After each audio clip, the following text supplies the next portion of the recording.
ভাবি তো আমারে সহ্যই করতে পারে না। সংসারের এত কাজ করি, তারপরও হ্যাঁ মন পাই না। তোরা তো সহ্য করতে পারবো না, কারণ তুই তো আমার বোন। হ্যাঁ বোন রে, হ্যাঁ মাথায় তুলে আনাতে, হ্যাঁ বাপ রে, হ্যাঁ মাথায় তুলে আনাতে। আমি যদি আগে জানতাম যে আমার বোর্ডে এমনই হোক, আমি এই বোর্ডের জীবনে বিয়ে করি। ভাইজান কই যেতেছ? দোকানে যেতেছি। কেন, কিছু কবি? হ ভাইজান, বাচ্চাটা না ঠান্ডায় নিউমোনিয়া হয়ে গেছে, সারা রাত ঘুমাইতে পারে নাই। কি করলি তুই? তোর বাচ্চার ঠান্ডা লেগে নিউমোনিয়া হয়ে গেছে, আর তুই এই কথা আমার এখন কইতাছ? বাচ্চা ঠান্ডা লাগলো কেমনে? কেমনে ঠান্ডা লাগলো? বাচ্চার দিকে লক্ষ্য রাখবি না? লক্ষ্য রাখবি না তুই? এখন কইতাছ যে নিউমোনিয়া হয়ে গেছে? আসলে ভাইজান, বাড়ির সব কাজ কাম তো আমারই করা লাগে। পানির যত কাম আছে সব তো আমিই করি। বুকের দুধ খায় না, এর লিগা ঠান্ডা লেগে গেছে। কি আর করা, পোড়া কপাল লয়ে জন্মগ্রহণ করছত না, জন্মাইছে তো পোড়া কপাল লইয়া। তারপর আবার দেখ, তোরে বিয়া দিলাম ভালো দেখি, হ্যাঁ মায় আমি তোরে ভালো দেখি এক জায়গায় বিয়া দিলাম। পোলাটা ভালো, শ্বশুর শাশুড়ি ভালো। তো বিয়ার পর কি হইলো? পুরা পোল্টি, পুরাই উল্টা। তোরা লাইট থেকে বাড়ি থেকে বাই করে দিই। পরে তো আমরা আর তোর ওই সংসারে যাইতে দিই দিচ্ছি। মেয়ের ভিতরে আবার আমার বউ জ্বালাই যাচ্ছে, উঠতে বইতে আমার বউ জ্বালাই যাচ্ছে। মানে কপাল যদি খারাপ হয়, সব দিক দিয়ে খারাপ হয়। আসলে ভাইজান, আমি এতদিন ভয়ে তোমার সংসারে অশান্তি হইব এই সব কিছু মিলে জিলে চিন্তা করে তোমার কাছে কিছু কই নেই। ভাবি তো আমারে সহ্যই করতে পারে না। ভাইজান, আমি কি এমন অন্যায় করছি কও?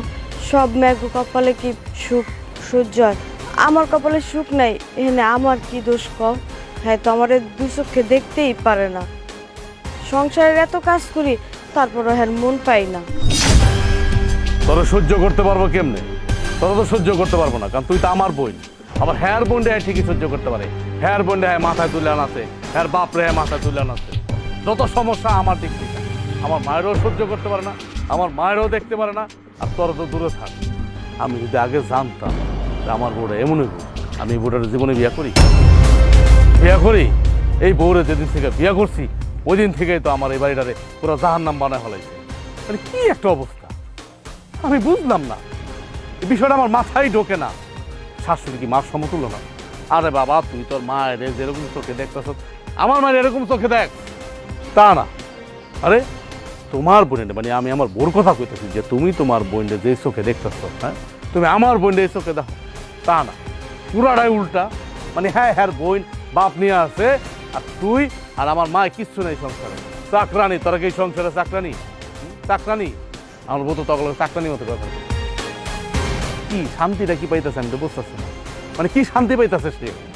ভাইজান, তুমি চিন্তা করো না, আস্তে আস্তে দেখবো ভাবি পরিবর্তন হয়ে যাব, সব ঠিক হয়ে যাব। কোনো পরিবর্তন হইব না আমার বউ, কোনো পরিবর্তন হইব না। আমার বউ তো আমি চিনি, তোর থেকে তো বেশি আমি চিনি, তাই না? হ্যাঁ, যদি পরিবর্তন হইতো আগেই হইতো। ভাইজান, এতদিন আমি তোমার কাছে এই কথা কওয়ার সাহস পাই নাই। আমার নিজের কিছু হইলে আমি তোমার কইতাম না, কিন্তু আমার বাচ্চাটা ঠান্ডায় না একদম অবস্থা খারাপ, এর লেগে বাধ্য হইয়া তোমার কাছে আমার কইতে হইলো। যদি আমার বাচ্চাটা সুস্থ থাকতো, আমি তোমার কাছে জীবনও কিছু কইতাম না, কারণ আমি জানি কিছু কইলেই সংসারে অশান্তি শুরু হয়ে যাইব। কিন্তু এখন আমি কী করুম কও? আমার কাছে তো টাকা পয়সাও নাই যে আমি বাচ্চাটার একটু ডাক্তার দেখাম। ডাক্তার না দেখাইলে ভাইজান আমার বাচ্চাটার অবস্থা আরো খারাপ হয়ে যাবে। আমি কি করুম তুমি কও? আচ্ছা ঠিক আছে, তুই চিন্তা করিস না। আমি দোকান থেকে তাড়াতাড়ি আয় পড়ুম না, সন্ধ্যার সময় তোর বাচ্চারা নিয়ে যাবো না ডাক্তারের কাছে।